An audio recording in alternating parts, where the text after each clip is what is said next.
हा नॅनो युरियाचा आजचा भाव आहे.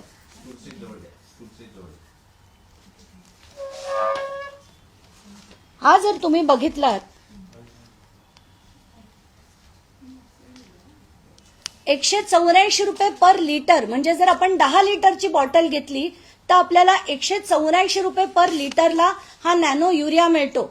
म्हणजे 500 मिलीलिटरच्या बॉटलला 92 रुपये पडतात. पण आपले माननीय कृषी मंत्री धनंजय मुंडे यांच्या अध्यक्षतेखाली जे टेंडर काढलं गेलं त्याच्यात तब्बल 220 रुपयाला ही बॉटल घेतली गेली. तब्बल 220. आणि इथे मी जे तुम्हाला दाखवतेय 92 रुपयाला ही बॉटल तुम्हाला एक सिंगल बॉटल घेतली तरी मिळतेय. पण आपले माननीय कृषी मंत्री यांनी 19,68,408 बॉटल्स ह्या 220 रुपयांनी घेतल्या. म्हणजे दुपटीपेक्षा जास्त किमतीने त्यांनी या बॉटल्स घेतल्या.